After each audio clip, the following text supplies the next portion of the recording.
Comment Saint-Éloi fut guéri de la vanité par Alexandre Dumas.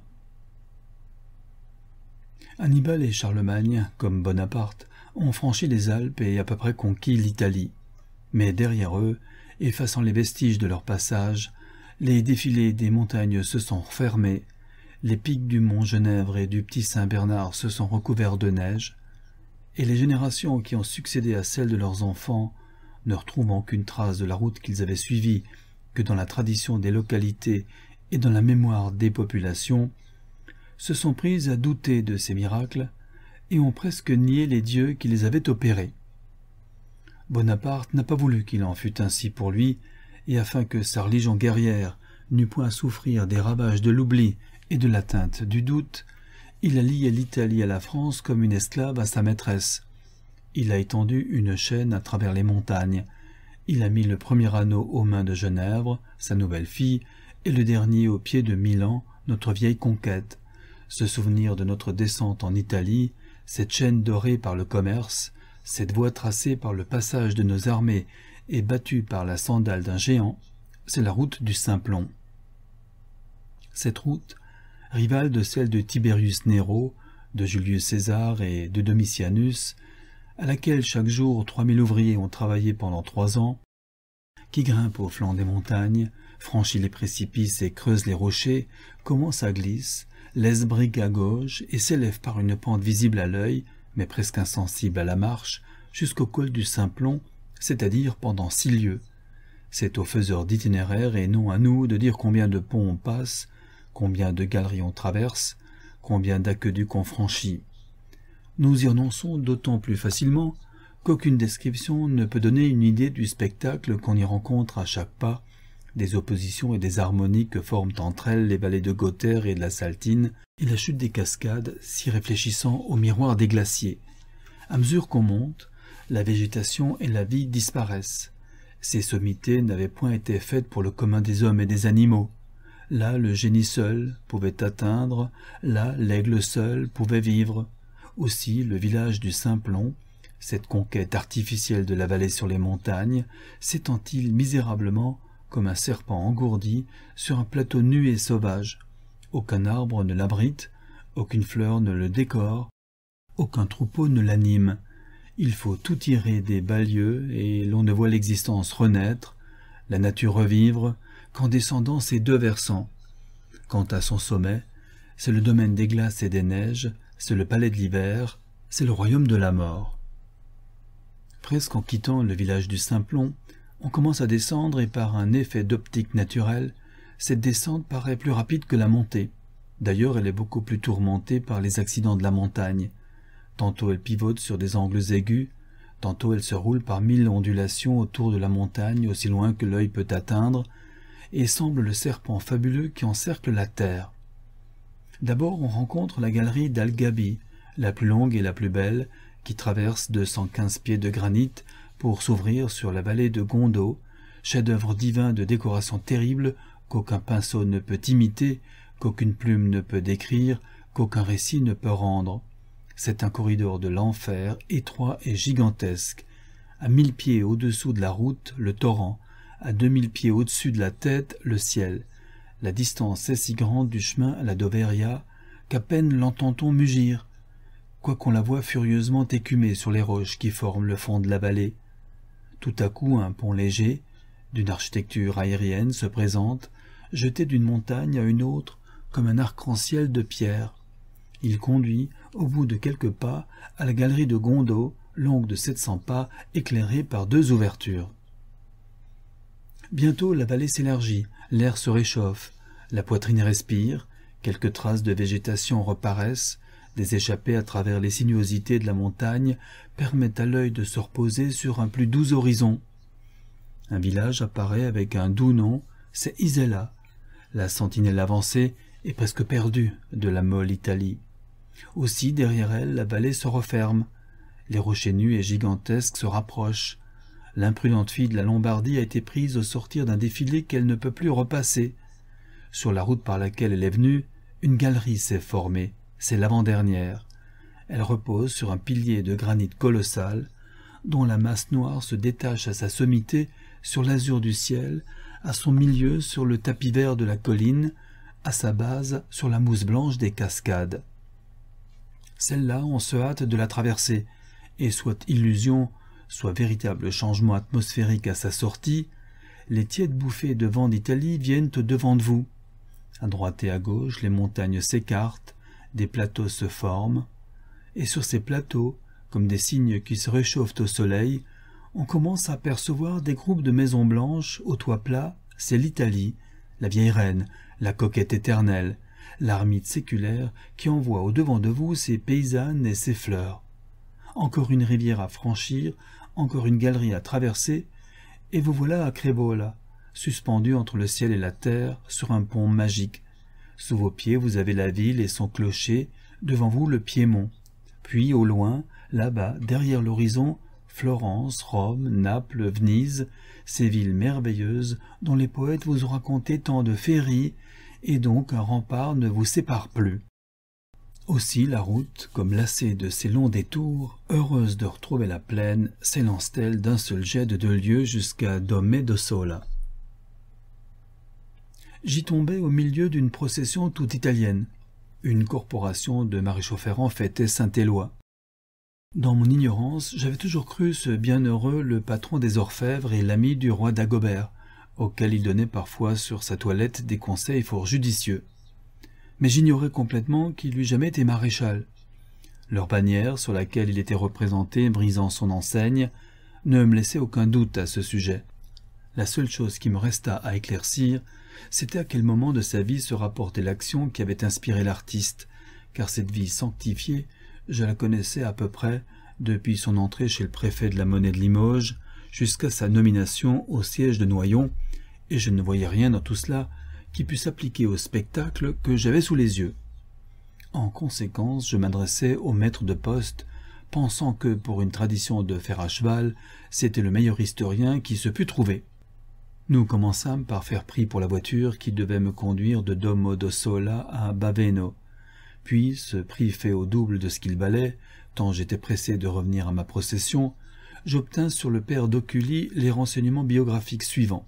Au reste, voici la tradition telle qu'elle me fut transmise dans sa naïveté primordiale et dans sa simplicité primitive. Il est inutile de dire que nous n'en garantissons point l'authenticité.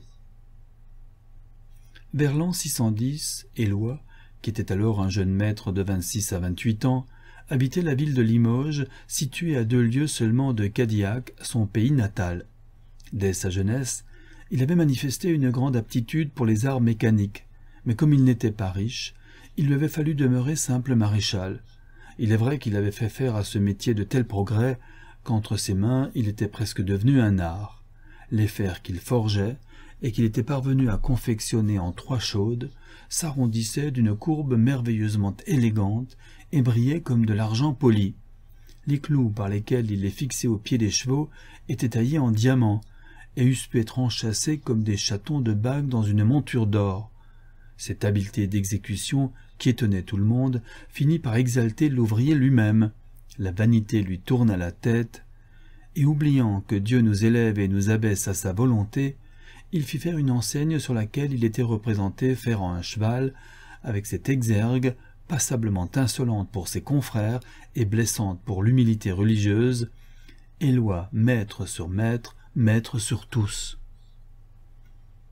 L'inscription fit grande rumeur dès son apparition, et comme Éloi avait surtout affaire à une clientèle de commerçants, de chevaliers et de pèlerins qui se croisaient incessamment devant sa boutique, l'orgueilleuse enseigne alla bientôt éveiller la susceptibilité des autres maréchaux ferrants, non seulement de la France, mais encore de l'Europe.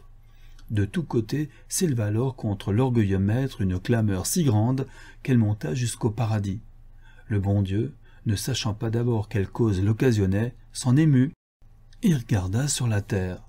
Ses yeux qui, par hasard, étaient tournés vers Limoges, tombèrent sur la fameuse enseigne et tout lui fut expliqué. De tous les péchés mortels, celui qui a toujours le plus fâché le bon Dieu, c'est l'orgueil. Ce fut l'orgueil qui souleva Satan et Nabuchodonosor contre le Seigneur, et le Seigneur foudroya l'un et ôta la raison à l'autre. Aussi Dieu cherchait-il déjà quelle punition il pourrait appliquer au nouvel Aman lorsque Jésus-Christ, voyant son père préoccupé, lui demanda ce qu'il avait. Dieu lui répondit en lui montrant l'enseigne. Jésus-Christ la lut. « Oui, oui, mon père, dit-il, c'est vrai, l'inscription est violente, mais Éloi est véritablement habile. Seulement il a oublié que sa force lui vient d'en haut. Mais à part son orgueil, il est plein de bons principes. »« J'en conviens, dit le bon Dieu. Il a d'excellentes qualités, mais son orgueil les dépasse tout autant que le cèdre dépasse l'hysope, et il les fera mourir sous son ombre. »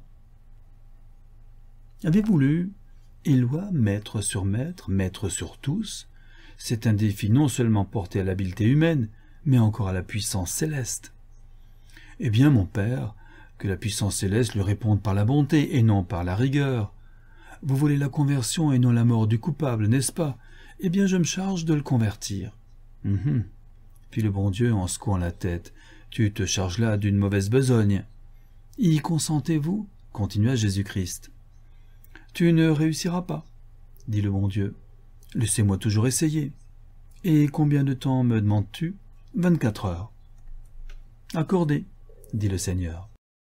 Jésus ne perdit pas de temps. Il dépouilla ses habits divins, revêtit le costume d'un compagnon du devoir, se laissa glisser sur un rayon de soleil et descendit aux portes de Limoges.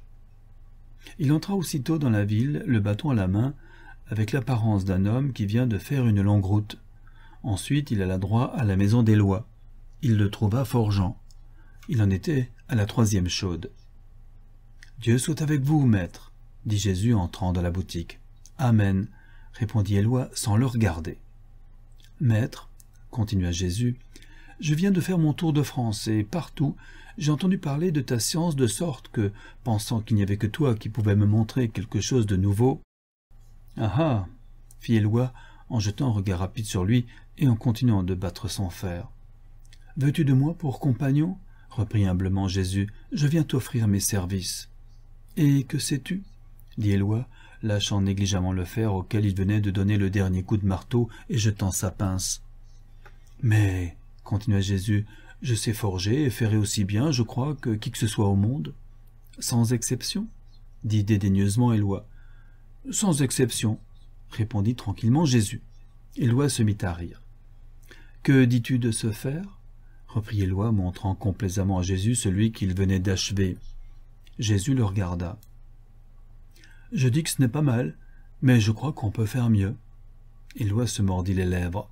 « Et en combien de chaudes ferais-tu un fer comme celui-là ?»« En 1 chaude, » dit Jésus. Éloi se mit à rire. Comme nous l'avons dit, il lui en fallait 3 à lui, et 5 ou 6 aux autres. Il crut que le compagnon était fou. « Et veux-tu me montrer comment tu t'y prends ?» dit-il d'un air goguenard. « Volontiers, maître, » répondit Jésus en ramassant tranquillement la pince et en prenant auprès de l'enclume un lingot de fer brut qu'il mit dans la forge. Puis il fit un signe à Oculi qui se mit à tirer la corde du soufflet. Le feu, étouffé d'abord sous le charbon, s'élança en petits jets bleus. Des millions d'étincelles pétillèrent. Bientôt la flamme rougissante embrasa l'aliment qui lui était offert. De temps en temps, l'habile compagnon arrosait le foyer, qui, momentanément noirci, reprenait presque aussitôt une nouvelle force et une teinte plus vive. Enfin, la braise sembla une matière fondue. Au bout d'un instant, cette lave pâlit, tant toute la partie combustible du charbon était dévorée. Alors Jésus tira du brasier son fer presque blanc, le posa sur l'enclume, et le tournant d'une main tandis qu'il le frappait et le façonnait de l'autre, en quelques coups de marteau, il lui donna une forme infinie desquelles celui d'Éloi était loin d'approcher. La chose avait été si vivement faite que le pauvre maître sur maître n'y avait vu que du feu. « Voilà, » dit Jésus-Christ. Éloi prit le fer, dans l'espoir d'y découvrir quelque paille, mais rien n'y manquait. Aussi, quoique la mauvaise intention y fût, elle ne put trouver prise à en dire le moindre mal. « Oui, oui, » dit-il en le tournant et retournant. « Oui, pas mal. Allons, pour un simple ouvrier, pas mal. Mais, continua-t-il, espérant prendre Jésus en défaut, ce n'est pas tout que de savoir confectionner un fer. Il faut encore savoir l'appliquer au pied de l'animal. Tu m'as dit que tu savais ferrer, je crois. »« Oui, maître, » répondit tranquillement Jésus-Christ. « Mettez le cheval au travail. » cria Éloi à ses garçons. « Oh, ce n'est pas la peine, interrompit Jésus. « J'ai une manière à moi qui épargne beaucoup de peine et abrège beaucoup de temps. »« Et quelle est ta manière ?» dit Éloi étonné. « Vous allez voir, » répondit Jésus. À ces mots, il tira un couteau de sa poche, alla au cheval, leva une de ses jambes de derrière, lui coupa le pied gauche à la première jointure, mit le pied dans l'étau, y cloua le fer avec la plus grande facilité, reporta le pied ferré, le rapprocha de la jambe, où il reprit aussitôt, coupa le pied droit, répéta la même cérémonie avec le même succès, continua ainsi pour les deux autres, et cela sans que l'animal parût s'inquiéter le moins du monde de ce que la manière du nouveau compagnon avait d'étrange et d'inusité. Quant à Éloi, il regardait l'opération s'accomplir dans la stupéfaction la plus profonde. « Voilà, maître, » dit Jésus-Christ en recollant le 4e pied. « Je vois bien, » dit saint Éloi, faisant tous ses efforts pour cacher son étonnement. « Ne connaissez-vous point cette manière ?» continua négligemment Jésus-Christ. « Si fait, reprit vivement Éloi. « J'en ai entendu parler, mais j'ai toujours préféré l'autre. »« Vous avez tort, celle-ci est plus commode et plus expéditive. » Éloi, comme on le pense bien, n'eut garde de renvoyer un si habile compagnon. D'ailleurs, il craignait, s'il ne traitait pas avec lui, qu'il ne s'établît dans les environs, et il ne dissimulait pas que c'était un concurrent redoutable. Il fit donc ses conditions, qui furent acceptées, et Jésus fut installé dans la boutique comme premier garçon. Le lendemain matin, Éloi envoyait Jésus-Christ faire une tournée dans les villages environnants. Il s'agissait de quelques commissions qui avaient besoin d'être remplies par un messager intelligent. Jésus partit. Il était à peine disparu au tournant de la grande rue qu'Éloi se prit à songer sérieusement à cette nouvelle manière de faire les chevaux qu'il ne connaissait pas. Il avait suivi l'opération avec le plus grand soin.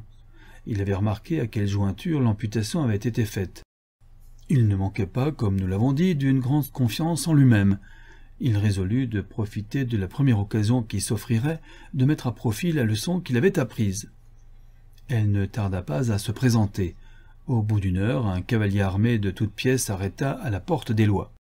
Son cheval s'était déferré d'un pied de derrière à un quart de lieue de la ville, et attiré par la réputation du maître, il avait piqué droit chez lui. Il venait d'Espagne et retournait en Angleterre, où il avait, à propos de l'Écosse, de grandes affaires à régler avec Saint Dunstan. Il attacha son cheval à un des anneaux de fer de la boutique, entra dans un cabaret et demanda un pot de bière en recommandant à Éloi de se hâter. Éloi pensa que, puisque la pratique était pressée, c'était le moment de mettre à exécution la manière expéditive dont il avait vu faire la veille un essai qui avait si bien réussi. Il prit son couteau le mieux affilé, lui donna un dernier coup sur sa pierre à rasoir, leva la jambe du cheval et, prenant le joint avec une grande justesse, il lui coupa le pied au-dessus du sabot.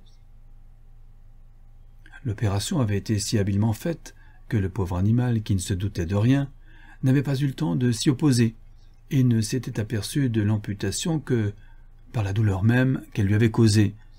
Mais alors il poussa un hennissement si plaintif et si douloureux que son maître se retourna et vit sa monture pouvant à peine se tenir debout sur les 3 pieds qui lui restaient, et secouant sa 4e jambe d'où s'échappaient des flots de sang. Il s'élança du cabaret, se précipita dans la boutique et trouva Éloi qui ferrait tranquillement le 4e pied dans son étau. Il crut que le maître était devenu fou. Éloi le rassura, lui disant que c'était une nouvelle manière qu'il avait adoptée, lui montra le fer parfaitement adhérent au sabot et, sortant de sa boutique, se mit en devoir d'aller recoller le pied au moignon de la jambe, comme il l'avait vu faire la veille à son compagnon. Mais il en advint cette fois tout autrement. Le pauvre animal, qui depuis 10 minutes perdait tout son sang, était couché sans force et tout près de mourir. Éloi rapprocha le pied de la jambe, mais entre ses mains rien ne reprit, le pied était déjà mort, et le reste du corps ne valait guère mieux. Une sueur froide couvrit le front du maître. Il sentit qu'il était perdu, et ne voulant pas survivre à sa réputation, il tira de sa trousse le couteau qui avait si bien rempli son office, et il allait se l'enfoncer dans la poitrine lorsqu'il sentit qu'on lui arrêtait le bras. Il se retourna, c'était Jésus-Christ. Le divin messager avait achevé ses commissions avec la même promptitude et la même habileté qu'il avait coutume de mettre à tout ce qu'il faisait, et il était de retour 2 heures plus tôt que ne l'attendait Éloi. « Que fais-tu, maître » lui dit-il d'un ton sévère. Éloi ne répondit pas, mais montra du doigt le cheval expirant. « N'est-ce que cela ?» dit le Christ. Il ramassa le pied et le rapprocha de la jambe, et le sang cessa de couler, et le pied reprit, et le cheval se releva et hennit de bien-être. De sorte que, moins la terre rougit, on eût juré qu'il n'était rien arrivé au pauvre animal tout à l'heure si malade, et maintenant si vif et si bien portant. Éloi le regarda un instant, confus et stupéfait, étendit le bras, prit dans sa boutique un marteau, et brisant son enseigne, il alla à Jésus-Christ et lui dit humblement « C'est toi qui es le maître, et c'est moi qui suis le compagnon. »« Heureux celui qui s'humilie, » répondit le Christ d'une voix douce, « car il sera élevé. » À cette voix si pure et si harmonieuse, Éloi leva les yeux et il vit que son compagnon avait le front ceint d'une auréole. Il reconnut Jésus et il tomba à genoux. « C'est bien, je te pardonne, » dit le Christ, « car je te crois guéri de ton orgueil. Reste maître sur maître, mais souviens-toi que c'est moi seul qui suis maître sur tous. » À ces mots, il monta en croupe derrière le cavalier et disparut avec lui. Le cavalier était Saint-Georges. Ainsi s'achève « Comment Saint Éloi fut guéri de la vanité » par Alexandre Dumas.